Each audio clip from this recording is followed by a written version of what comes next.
खींच लेती है।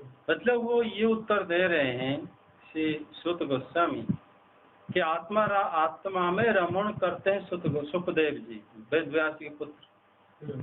फिर भी वो श्री कृष्ण की लीला में भगवान श्री कृष्ण के गुण ऐसे हैं कि वो उनका कोई प्रयोजन ना होते हुए भी आकृष्ट हो गए थे, क्योंकि आत्मा में रमण करने वाले तथा जिनके अज्ञान की गांठ खुल भी गई है, ऐसे ज्ञानी पुरुष श्री भगवान को बिना किसी प्रयोजन को भी भक्ति कर लेते हैं, जबकि उनका कोई जरूरत भी नहीं है। मतलब कहा जाता है अगर जिसको कोई जरूरत है तो पूजा पाठ करता है, जो कोई जरूरत नहीं, क्या जरूरत है?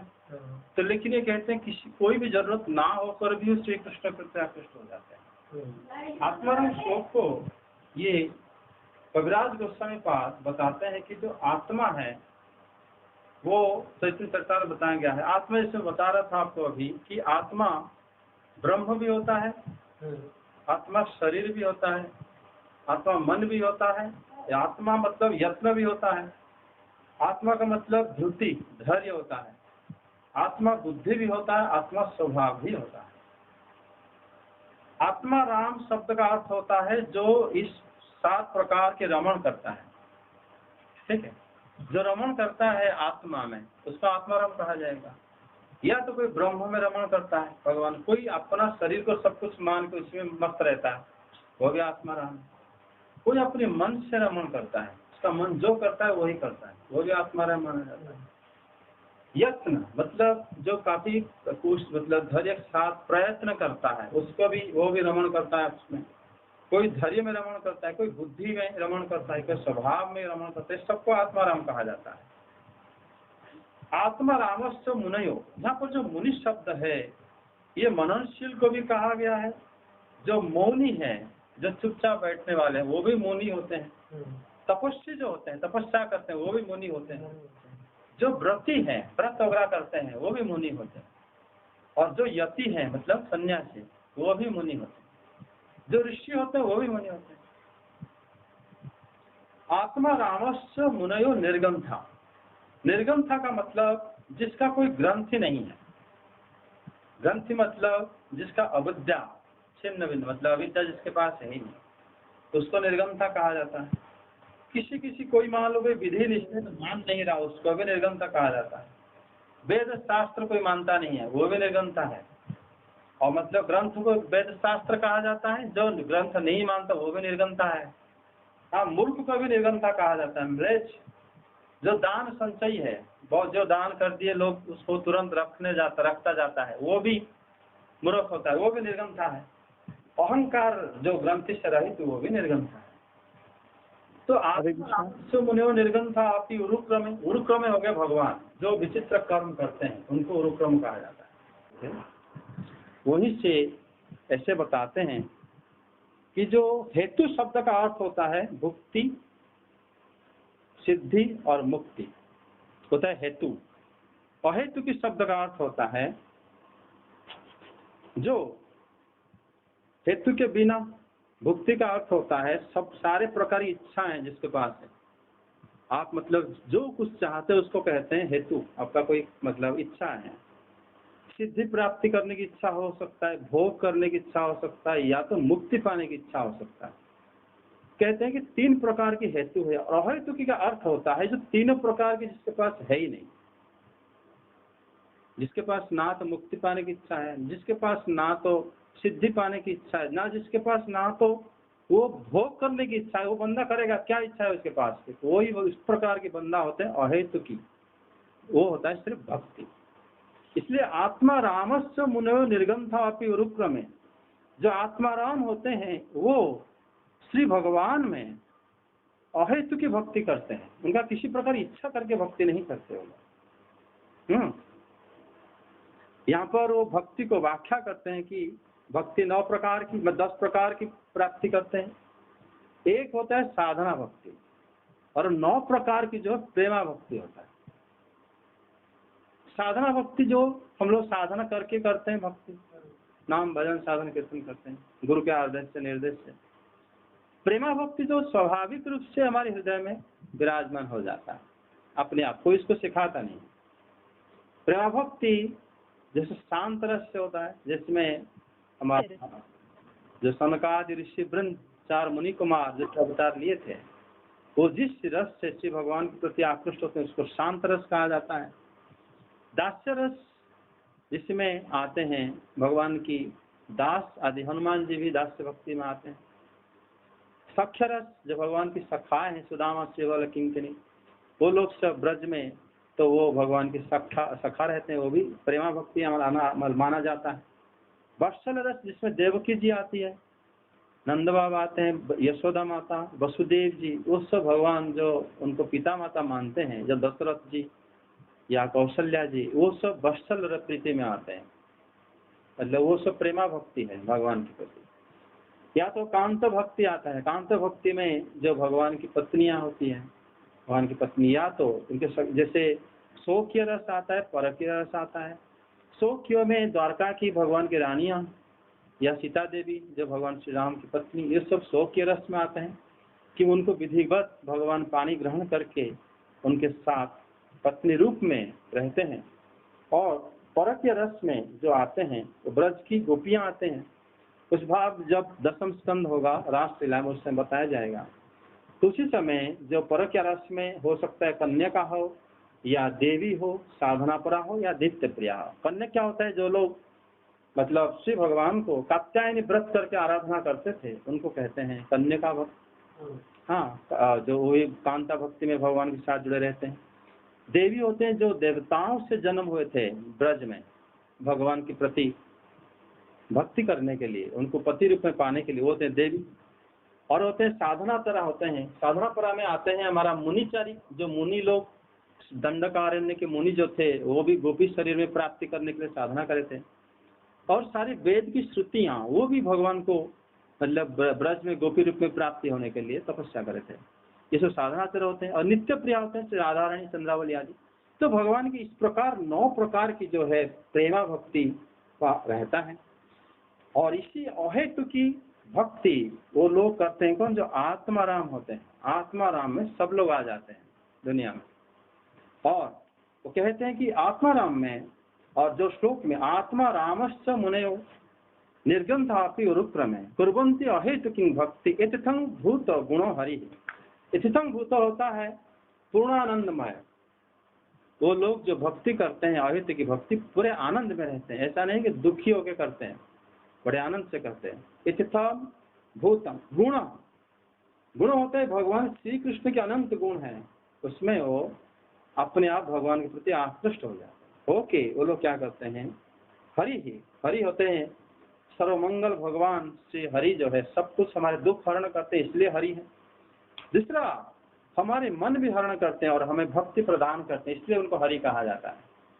इसलिए आत्मा रामश्च मुनयो निर्गंथा अपि उरुक्रमे, जो आत्माराम होते हैं वो लोग श्री भगवान के प्रति, उरुक्रम के प्रति अहेतु की भक्ति करते हैं, क्योंकि वो लोग बड़े आनंदित होते हैं कि भगवान श्री हरि के गुण ही ऐसे हैं कि उसी से बड़े आनंद से उनको भक्ति करते रहते हैं, बिना कारण के, बिना मोल के दासी। उनको कोई चीज की जरूरत नहीं। जो चाहने वाले अगर कहेंगे इस प्रकार तो भक्त लोग मिले हुए नहीं, सब लोग तो कुछ ना कुछ जरूरत है। इसीलिए भगवान ने सनातन गोस्वामी पाद को जो व्याख्या करें उसमें सारे अर्थ को रखते हैं। वो कहते हैं कि आत्मा शब्द का अर्थ ब्रह्म है, आत्मा शब्द का अर्थ शरीर भी है, मन भी है, यत्न है, धृति, बुद्धि, स्वभाव, सारे आत्मा के शब्द में आते हैं। तो पहले ये व्याख्या करते हैं, अगर आत्मा शब्द अगर ब्रह्म माना जाता है, ब्रह्म में क्या होता है, ब्रह्म हो सकता है निर्विशेष ब्रह्म हो जिनका कोई रूप नहीं है, या तो सविशेष ब्रह्म हो, श्री कृष्ण है, श्री राम है, जो ब्रह्म मानते हैं। लेकिन जो निर्विशेष ब्रह्म है वो लोग श्री भगवान के गुणों के प्रति बाद में भी देखा जाता है कि वो आसक्त हो जाते हैं। जैसे श्री सुखदेव जी, श्री सनकादि ऋषि वृंद, नवयोगेंद्र ऋषि, ये लोग शुरू से जन्म से ही निर्विशेष ब्रह्म के प्रति आकृष्ट थे। क्यों? क्योंकि उनको संसार में कोई कार्य नहीं था। बोले ना तो हमें शादी करना है, ना तो हमें संसार में कुछ पढ़ना है, ना संसार से हमारा कोई लेना देना है। इसीलिए ब्रह्म तो है ब्रह्म, उसी से आकृष्ट हो गए थे। लेकिन उनको ये नहीं पता था कि और कोई ब्रह्म है जो संसार से कोई लेना देना ना होते हुए भी लीला की अभिनय करते हैं और भक्तों को आनंदित करते हैं। जैसे वो कान में सुनने लगे तो उनके प्रति आकृष्ट हो गए। सनकादि ऋषि वृंद, सुखदेव गोस्वामी, नव योगेंद्र ऋषि जो एकादश स्कंद में पाया जाता है उनके कथा, इस सब से भगवान के प्रति आकृष्ट हो गए। क्योंकि जो लोग जो है आत्मा मतलब ब्रह्म शब्द से अर्थ व्याख्या होता है, और जो लोग स्वभाव से भगवान श्री कृष्ण के प्रति आकृष्ट हैं तो वो लोग सब कुछ भूल जाते हैं और भगवान की लीला में आ सकते। जैसे ब्रज की भक्तगण, उनको कुछ दिन भर कुछ सूझता भी नहीं था, भूल भी जाते थे हम लोग क्या करना चाहिए, हम क्या नहीं करना चाहिए, सब कुछ कृष्ण के लिए करते थे, ब्रह्ममय थे। तो वो इसीलिए जो आत्मा राम जो है वो लोग जो भगवान ब्रह्म में रमण करते हैं वो भी कृष्ण भक्ति करते हैं, जो श्री कृष्ण में भ्रमण करते हैं वो भी श्री कृष्ण की भक्ति करते हैं। इसमें उन्होंने गोस्वामी पाद व्याख्या करते हैं कि वास्तव में योग जो है दो प्रकार की भक्तों को पाया जाता है जो ब्रह्म में रमण करने वाले, एक सगर्भ एक निगर्भ। एक प्रकार के भक्त होते हैं जो आत्मा में हृदय में ब्रह्म को ध्यान करते हैं, उनको सगर्भ कहा जाता है। वो ध्यान करते टाइम सोचते हैं कि भगवान जो है हमारा ये हाथ का इतने जो एक प्राण जो होता है इस उंगली से ये उंगली तक कितना होगा, 8 इंच करीब होगा, इतने मतलब भगवान के आकार है, उन्हीं को बैठ के ध्यान करते हैं। जिन भगवान के जो है 4 हाथ होता है, शंख चक्र गदा पद्म धारण करते हैं, तो हमारे हृदय में बैठे हुए हैं, तो सामने उनको ध्यान करते हैं। वो होते हैं सगर्भ भक्त, वो अपने हृदय में भगवान की चतुर्भुज मूर्ति को ध्यान करते हैं। इस भक्त में भी क्रमश होता है, एक होता है योगारूढ़ जो धीरे धीरे इंद्रियों को मतलब सारे इंद्रियों को निग्रह करके भगवान को ध्यान करने की कोशिश करते हैं। कोई कोई योगारूढ़ अवस्था में आ जाते हैं, वो मतलब सारे सब प्रकार की जो इच्छा को समन कर देते हैं, उनको इच्छा कोई जरूरत नहीं पड़ती कि हमें कुछ नहीं चाहिए। और कोई कोई जो और उच्च आ जाते हैं वो लोग सारे भक्तिमय सेवा में भगवान के प्रति आकृष्ट हो जाते हैं। तो ये योगारूढ़ प्राप्त सिद्धि प्रकार के 3 सगर्भ जो ब्रह्ममय भक्त देखा जाता है। और एक होता है निगर्भ, जो लोग भक्ति योग में भगवान को ध्यान करते हैं। एक तो सामने भगवान को 4 मूर्ति के 4 चतुर्भुज के रूप में ध्यान करते हैं, एक भक्ति योग में ध्यान करते हैं। भक्ति योग ध्यान कैसे करते हैं, न वो स्वभाव से भक्त है, वो श्री भगवान को ध्यान करते करते बाह्य ज्ञान शून्य हो जाते हैं, तो भूल जाते हैं कि हम हैं कौन। इसलिए उनको भी कहा जाता है ये भी योगी की तरह ध्यान कर रहा है किसी को, वास्तव में भूल जाते हैं। वो भी एक प्रकार की मतलब होते हैं भक्त, निगर्भ कहते हैं उनको ब्रह्मवादी। उनका भी 3 प्रकार की आता है, योगारूढ़ प्राप्त सिद्धि, वो भी धीरे धीरे साधना करते हैं। इस प्रकार 6 प्रकार की ब्रह्मवादी पाए जाते हैं। ये सब आत्माराम होते हैं। ये लोग का उद्देश्य धीरे धीरे करके श्री कृष्ण में भक्ति करने लगते हैं कि उसी में पूर्णता प्राप्ति होता है। या तो जो इस 6 प्रकार के अलावा जो साधक होते हैं भगवान की मतलब भक्तिमय साधना शुरू करते हैं भगवान श्री कृष्ण के प्रति, वो भी श्री भगवान को ध्यान करते हैं और रमण करते हैं।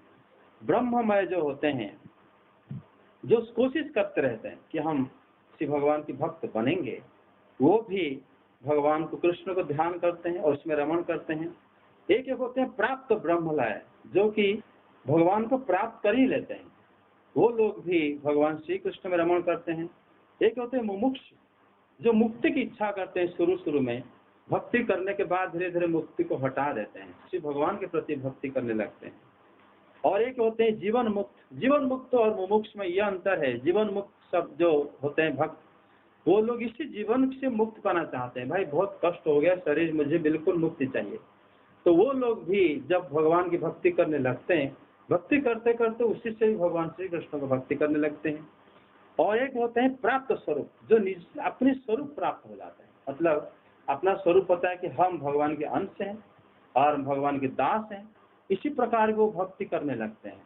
ये भी होते हैं ब्रह्मा और श्री कृष्ण में रमण करने वाले। और एक होता है निर्गंथ मुनि, जो होते हैं अहंकार रहित। इस प्रकार ये 13 प्रकार की जो हो भगवान को श्री कृष्ण में रमण करने वाले आत्माराम होते हैं, 13 प्रकार। और ये सब शुरू से कोई भक्त होता नहीं है, लेकिन धीरे धीरे भगवान श्री कृष्ण प्रति आकृष्ट हो जाते हैं।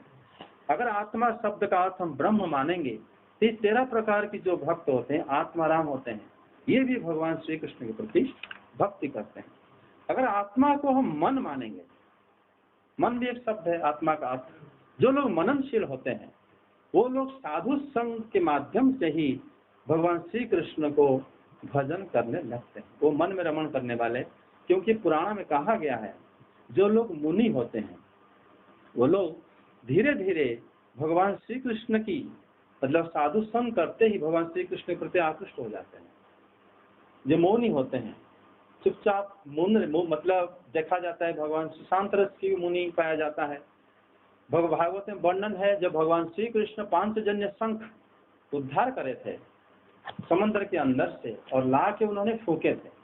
बलराम जी बैठे हुए थे रथ में, जब फूके थे तो उसके बाद भगवान गए थे यमपुर, यमलोक, जहाँ पर अपने गुरु पुत्र को लेने के लिए वो यमलोक गए थे। जब भगवान वहां पर शंख फूके थे, क्यों फूके थे? इसीलिए फूके थे क्योंकि वहां पर अवंती नगरी में दूर दूर पहाड़ के अंदर और गुफाओं में बहुत सारे मुनि भगवान श्री कृष्ण को ध्यान करते हुए इस प्रकार योगी आत्माराम बैठे हुए थे। जैसे भगवान के शंख ध्वनि उनके कान हृदय में प्रवेश किया, तुरंत उनको भगवान श्री कृष्ण की स्वरूप प्राप्ति हो गया था और दर्शन करने लगे थे, तब वो दिव्य आनंदमय हो गए थे। ये सब आत्माराम गण थे। और जो आत्मा को मन मानता है, ये लोग भी साधु संग से भगवान श्री कृष्ण के चरण को भजन करते हैं। आत्मा को अगर यत्न माना जाता है तब भी वो लोग भगवान श्री कृष्ण को भजन करते हैं। ये कैसा? जिससे हम लोग देखते हैं श्री नारद जी अभी अभी आए थे, कल की बात है। नारद जी जब श्री वेद व्यास जी को बताया आप यत्न सहित भगवान श्री कृष्ण को ध्यान कीजिए, भगवान की लीला को दर्शन कीजिए, फिर यत्न सहकार उसको रचना कीजिए। उन्होंने काफी यत्न से करे थे। यत्न भी आत्मा का अर्थ, वो लोग भी आत्मा राम होते हैं, वो भी भगवान श्री कृष्ण को भक्ति करते हैं। आत्मा शब्द का अर्थ होता है धृति, भी होता है धैर्य, मतलब जगमगा नहीं जाना, मतलब हर समय में आप अपने आप को अड़गी रहना, धैर्य में। ये भी देखा जाता है कि जो धैर्यवान लोग होते हैं वो भी श्री कृष्ण में भजन करते हैं। कैसे? उसका उदाहरण देखा जाता है लक्ष्मी जी। लक्ष्मी जी स्वभाव से चंचला है, लेकिन बड़े धैर्य से अपने आप को कंट्रोल करके वो भगवान को भजन करती रहती है। तो धैर्य भी आत्मा, वो भी आत्माराम है लक्ष्मी जी। और ब्रज की जो पंक्षी, वो लोग भगवान श्री कृष्ण जब बांसुरी बजाते हैं वो लोग अपना ध्वनि भूल जाते हैं, चुप हो जाते हैं, क्योंकि वो लोग ध्वनि सुनना चाहते हैं। और ऐसा भी देखा जाता है कोई भौरा अगर मतलब कुछ बोल रहा है तो उस टाइम भी पंक्षी लोग भी चुप हो जाते हैं। वो सोचते हैं कि ये भौरा भगवान श्री कृष्ण गुणगान कर रहा है, हम सुनेंगे इसको। इस प्रकार होके ऐसे भी देखा जाता है जो धैर्य में भी भगवान श्री कृष्ण को भजन करते हैं वो लोग। आत्मा शब्द का अर्थ अगर बुद्धि माना जाए, जो बुद्धि में रमण करते हैं, इसमें भी देखा जाता है कि ये लोग भगवान श्री कृष्ण की कृपा से उनको भक्ति संग मिल जाता है बुद्धिमान लोगों को। लेकिन यहाँ पर मतलब कविराज गोस्वामी व्याख्या करते हैं कि बुद्धि में जो रमण करने वाले लोग दो प्रकार के होते हैं, या तो बड़े ज्ञानी होता है पंडित, या तो निपट मूर्ख होता है जो बिल्कुल कुछ भी नहीं जानता। वो सोचता है कि मैं अपने आप में मस्त हूं, मैं जो जानता हूँ सही है और बाकी दुनिया भर सब लोग गलत बोल रहे हैं। उस प्रकार लोग भी श्री भगवान की कृपा उनको मिल जाता है, फिर वो श्री भगवान की कृपा से उनको भक्त के संग मिल जाता है, फिर वो लोग भी भगवान को भजन करने लगते हैं।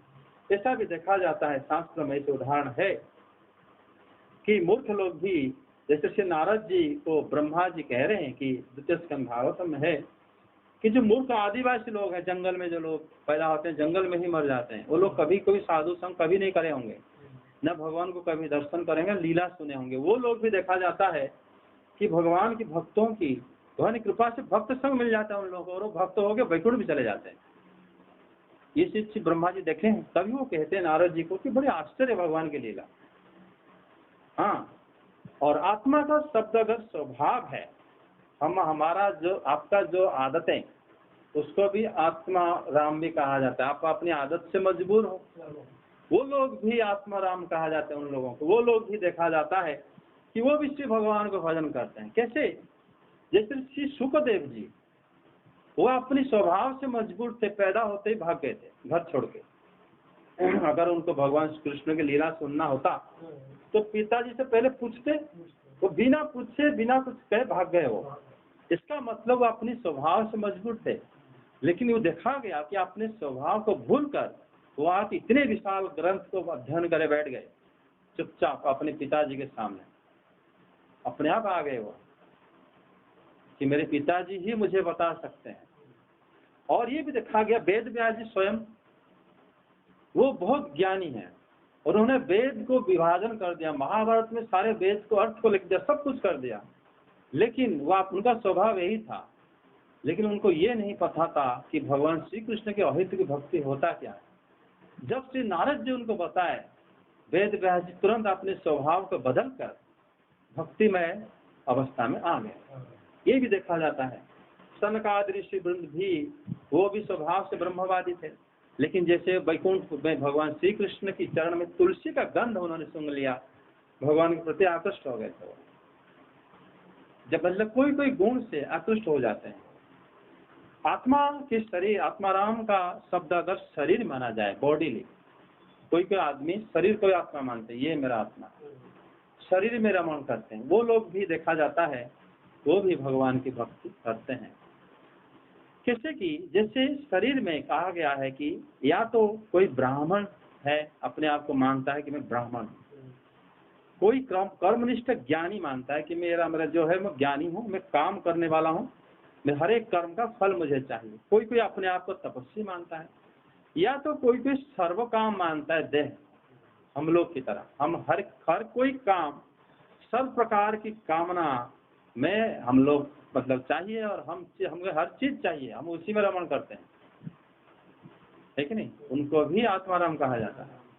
ये सब भी देखा जाता है कि ये सारे भगवान श्री कृष्ण को भजन करते हैं। उदाहरण कैसे? जो ब्राह्मण शरीर, जो लोग ब्राह्मण है, अपने आप को ब्राह्मण मानते हैं, वो लोग भी देखा जाता है, वो सोचते हैं कि ब्राह्मण शरीर में हमारा जो है सत्य, दया, सोच, धृति, ये सब गुण होना चाहिए। तो भूल जाते हैं कि भगवान श्री कृष्ण की भक्ति भी करना चाहिए। भागवतम में भी है, याज्ञिक ब्राह्मण लोग भी, उनकी पत्नियां भक्ति करती थी, लेकिन वो लोग नहीं करते थे, उनको पता भी नहीं था। बाद में पता चला, फिर वो भक्ति करे, भक्तिमय हो गए थे। हाँ, और एकादश स्कंद में भी जब मतलब भगवान श्री कृष्ण और श्री बलराम जी के सम्मुख में और जो सारे ऋषि लोग आए हुए थे और वसुदेव जी उनको प्रश्न करे थे, वहां पर भी वो लोग ये उत्तर दिए थे कि वास्तव में जो ब्राह्मण की जो शरीर है तब मतलब फलीभूत होता है जब वो इसी शरीर में वो आपकी भक्ति कर ले, भगवान श्री कृष्ण की भक्ति कर ले। जो लोग कर्मनिष्ठ होते हैं, फल की इच्छा से काम करने वाले, जो चाहिए अच्छा हम ये करेंगे लेकिन क्या मिलेगा, अरे तुम्हें ये मिलेगा, ठीक है फिर हम करेंगे, अच्छा ये करना है, क्या मिलेगा हमें बताओ, फल की इच्छा रखने वाले, वो कहते हैं वो लोग भी देखा जाता है भगवान श्री कृष्ण की भक्ति करे थे। कौन? उसका उदाहरण है शौनकादि ऋषि वृंद। पहले वो हमेशा कर्मकांडी ही थे, वो लोग हमेशा फल की इच्छा से ही भक्ति करते थे, वो लोग मतलब काम करते थे, मतलब वेद अथर्ववेदी ब्राह्मण थे, यज्ञ आदि कर्म फल की इच्छा से ही करते हैं, स्वर्ग जाना, वहां जाना, वो करना, ये साथ सिद्धि प्राप्ति होना, वो करते थे। लेकिन देखा गया कि वो लोग सूत गोस्वामी को पूजा करे, जो कि उनसे मतलब अवस्था में छोटे थे, क्यों पूजा करें ना, कृष्ण की भक्ति उनको चाहिए था। फिर वो लोग धीरे धीरे भक्त ही बन गए थे। तपस्वी का देह प्राप्ति होने वाला, जो मतलब कठिन तपस्या करने वाले, वो लोग भगवान श्री कृष्ण की संग, भक्तों की कृपा से भगवान भक्तों की संग जब प्राप्ति हो जाते हैं, वो लोग भी भगवान श्री कृष्ण की भक्ति करते हैं। इसका उदाहरण भागवतम चतुर्थ स्कंद में है, पृथु महाराज ने दिया थे। पृथु महाराज कहते हैं कि है प्रजाजन, अपनी प्रजाओं को बताते हैं कि गंगा जी में अगर हम स्नान करते हैं, वो पाप थोड़ा सा क्षीण करता है, फिर दूसरे बार स्नान करते हैं तो थोड़ा क्षीण पाप करता है। इसी तरह बार बार यत्न करने पर हमारे पाप धीरे धीरे कम होता जाता है। ये सब बड़ी कठिन काम है ये, लेकिन भक्तों के संस्पर्श से तो तत्क्षणात सारे पाप तुरंत चला जाता है और उल्टा प्रेम भी प्राप्त हो जाता है भगवान श्री कृष्ण के प्रति। इससे पता चलता है तपस्वी भी भगवान श्री कृष्ण के प्रति भक्ति भाव रखते हैं। सर्वकाम देह में जो है भागवत में उदाहरण है ध्रुव महाराज।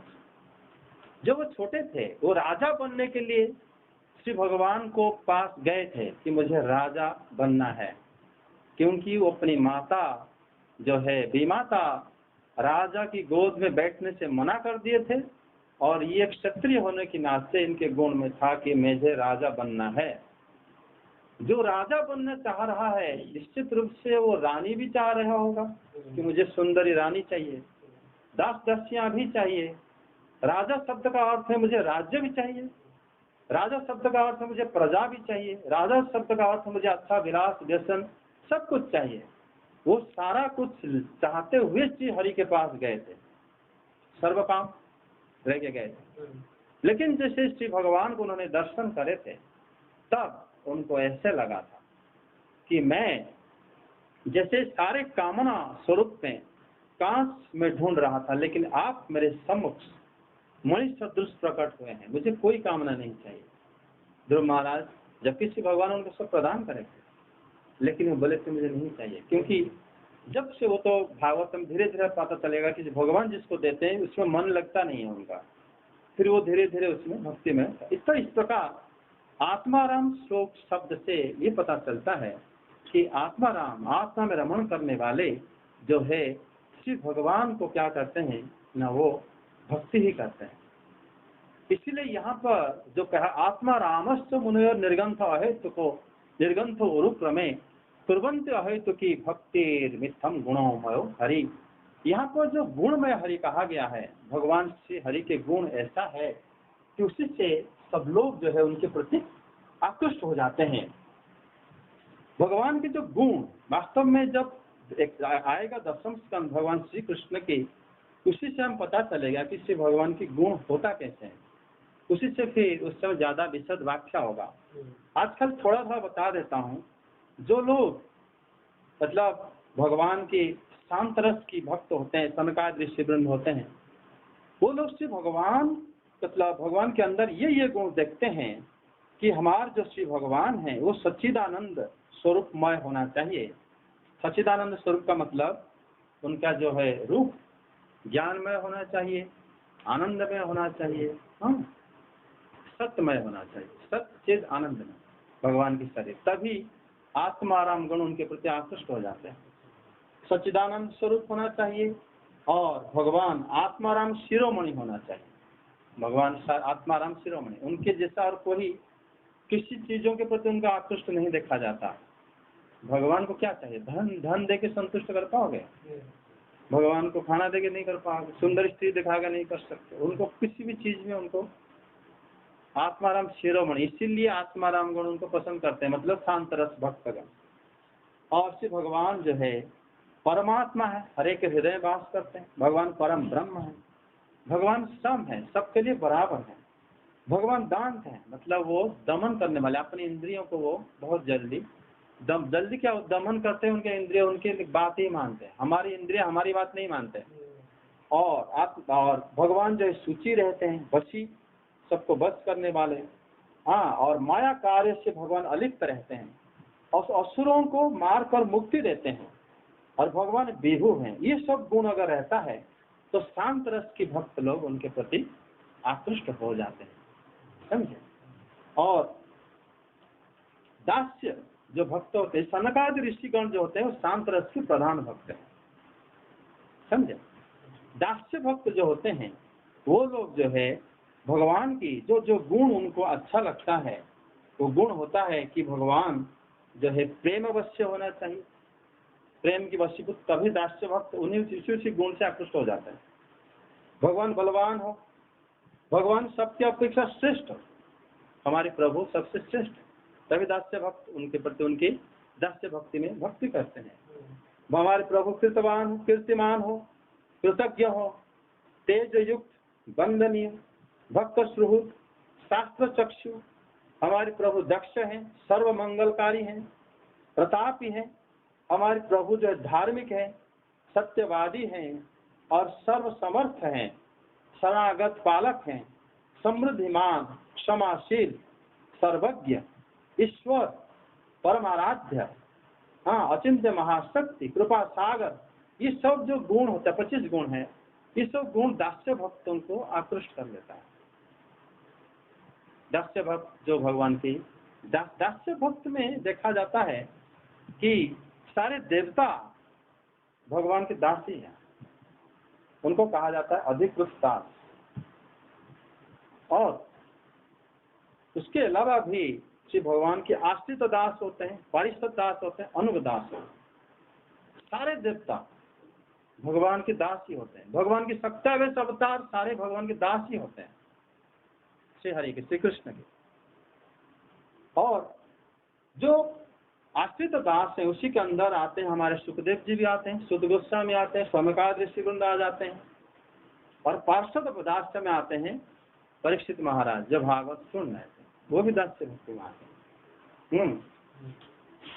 और जो वत्सल रस होते हैं, जो भगवान की पिता माता के रूप में, मतलब भगवान जिनको भक्ति करते हैं, वो लोग भी मतलब देखा जाता है कि हाँ, उससे पहले सख्य रस भी देखते हैं श्री भगवान के अंदर कि हमारे जो प्रभु है अच्छे सुंदर कपड़े वेश धारण करना चाहिए, तो सख्य रस भक्त उनके प्रति आकृष्ट होते हैं। और हमारे जो प्रभु हैं, हमारे जो मित्र हैं, भगवान के जो भक्त सखा लोग हैं, दोस्त हैं, वो सोचते हैं हमारे प्रभु, मतलब हमारे जो मित्र कृष्ण है, सुवेश होना चाहिए, समस्त लक्षण से युक्त होना चाहिए, और बलवान में श्रेष्ठ होना चाहिए, और बहुत भाषा आना चाहिए उनको। हमारे मित्र जो ऐसा नहीं कि अनपढ़ हो, सबको सारे भाषा बता सकता हो, और हमारे मित्र जो है वाक्पटुता हो, अच्छे बात बोलने वाला होना चाहिए। ये गुण मित्रों को मतलब आकृष्ट करता है भगवान के। मतलब हर एक, तो भगवान के अंदर सारे गुण तो है, तभी तो उनको सखा भी आकृष्ट करते हैं, उनके दास्य भक्ति भी आकृष्ट करते हैं, शांतरसी भक्ति भी आकृष्ट करते हैं। दास्य जो है, उनके जो मित्र लोग चाहते हैं कि हमारे जो कृष्ण है वो सुपंडित होना चाहिए, प्रतिभाशाली, दक्ष, वीर श्रेष्ठ, बुद्धिमान, क्षमाशील, सबके अनुराग के पात्र, सुखी, बरियान, ये सब चीज उनके अंदर होने चाहिए। दास्य भक्त उनको भक्ति करते हैं। दास्य में बहुत प्रकार के दास्य होते हैं, वो 10वें स्कंद में व्याख्या किया जाएगा। वत्सल रस जो होते हैं, जैसे यशोदा माता, कौशल्या माता, नंद बाबा, वो क्या देखते हैं कृष्ण के अंदर? वो देख के हमारे कृष्ण जो है श्यामांग, उनका जो भगवान के रंग, उनको पहले माता को अच्छा लगता है, और मनोहर, सर्वलक्षण युक्त, मतलब उनके शरीर का हर एक अंग बड़े सुगठित होना चाहिए, माता को वह आकृष्ट लगता है। और मृदु, प्रिय वाक, हमेशा अच्छे बात से बोलना चाहिए। सरल, मतलब मेरा बच्चा जो भोला वाला होना चाहिए, भगवान से ऐसे ही गुण उनके अंदर है। और लज्जाशील, मेरा पुत्र जो है बड़े लज्जाशील, शर्माना चाहिए, हाँ। और मेरे पुत्र जो है विनयी होना चाहिए, और मान्य गण के भी मान्य प्रद, मतलब सबको वो सम्मान देना चाहिए। मेरा पुत्र ऐसा नहीं उदंड होगा, किसी को सम्मान नहीं दे रहा, वो माता पिता को अच्छा नहीं लगता, हाँ। और मेरा पुत्र जो है दाता होना चाहिए, जो भी उसके पास हो कोई मांगे तो दे दे। तो इस प्रकार गुण जो है वात्सल्य रस भक्तों को आकृष्ट करता है। तो ये सब जो गुण, बाकी जो हमारा जो मधुर रस के, ये वो अलग 10वें स्कंद में व्याख्या होगा। इस प्रकार आत्माराम श्लोक में, आत्माराम में जो रमण करते हैं वो लोग जो है भगवान को क्या ना अहित की भक्ति करते हैं, क्योंकि भगवान की जो गुण ही ऐसे हैं। मतलब भक्ति मिथितंग भूतो गुणों हरि, भगवान की जो हरि की जो गुण ऐसे हैं कि इस गुण के कारण ही सब लोग उनके प्रति आकृष्ट हो जाते हैं। समझ में आ गया? आज इतना रहने दो, क्योंकि एक एक श्लोक भागवतम में वो काफी समय रहता है।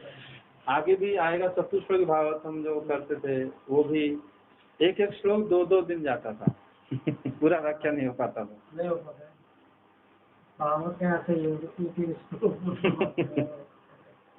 क्योंकि भागवत में ये मतलब उन्होंने प्रश्न कर दिया ना कि आत्माराम होते हुए भी कैसे भगवान पर से आकृष्ट हो गए। तो वास्तव में इसके व्याख्या में कहा गया है कि आत्माराम होकर भी वो सभी लोग, भगवान गुण ऐसा है, चाहे वो भौतिकवादी शरीरवादी हो, चाहे बुद्धि में रहने वाला, मन में रहने वाला हो, चाहे कैसे भी रहने वाला सब उनके प्रति आकृष्ट हो जाएंगे। इसीलिए वो लोग सब जो है भगवान के प्रति आकृष्ट हुए हैं। ये शास्त्र में उदाहरण है, चाहे सारे कामना हो तब भी देखा गया वो भगवान के प्रति आकृष्ट हो गया, तपस्या होकर भी आकृष्ट हो गया, बुद्धिमान जिसका कोई कामना नहीं वो भी आकृष्ट हो गया। इस प्रकार होके क्यों? क्योंकि भगवान की गुण ऐसा है। उनका गुण देखो, हम लोग अभी विचार करें, जैसे भगवान के जो दास्य भक्ति की जो गुण होता है वो अलग है, वत्सल भक्ति गुण अलग है। भगवान सारे गुण दिखाते हैं। माता पिता के सामने जो गुण भगवान दिखाते हैं, अपनी सखाओं के सामने अलग गुण, दासों के साथ अलग गुण, अपनी जो प्रेमिकाओं के साथ अलग गुण। अब शांतर से भक्त में सारे गुण उनके पास है, तभी तो दिखा सत्य है। तो इस प्रकार होकर जो है श्री भगवान की गुण इस प्रकार है, तभी सब लोग उनके प्रति आकृष्ट हो जाते हैं। ये जो है श्लोक का अर्थ। हरे कृष्ण। श्री कृष्ण गोविंद हरे मुरारी, हे नाथ नारायण वासुदेव। श्री कृष्ण गोविंद हरे मुरारी, हे नाथ नारायण वासुदेव। हरे मुरारी मधुर तुम्हारी, गोविंद गोपाल मुकुंद गोविंद। जय कृष्ण नारायण कृष्ण विष्णु निराक्षर मां जगदीश्वर। श्री कृष्ण गोविंद हरे मुरारी, हे नाथ नारायण वासुदेव। श्री कृष्ण गोविंद हरे मुरारी, हे नाथ नारायण वासुदेव। हरे कृष्ण कृष्ण कृष्ण हरे हरे, हरे राम राम राम हरे हरे। हरे कृष्ण कृष्ण कृष्ण हरे हरे, हरे राम राम राम हरे हरे। हरे कृष्ण कृष्ण कृष्ण हरे हरे, हरे राम राम हरे हरे। हरे कृष्ण कृष्ण कृष्ण हरे हरे, हरे राम राम हरे हरे। हरे कृष्ण कृष्ण कृष्ण हरे हरे, हरे राम राम हरे हरे। हरे कृष्ण कृष्ण कृष्ण हरे हरे, हरे राम हरे कृष्ण कृष्ण कृष्ण हरे हरे, हरे राम हरे राम, राम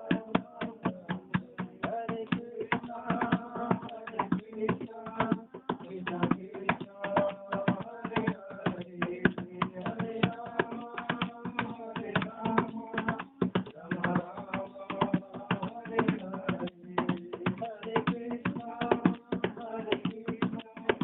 कृष्ण कृष्ण कृष्ण हरे हरे, हरे राम हरे राम, राम राम हरे हरे। हरि बोल हरि बोल हरि बोल हरि बोल हरि बोल हरि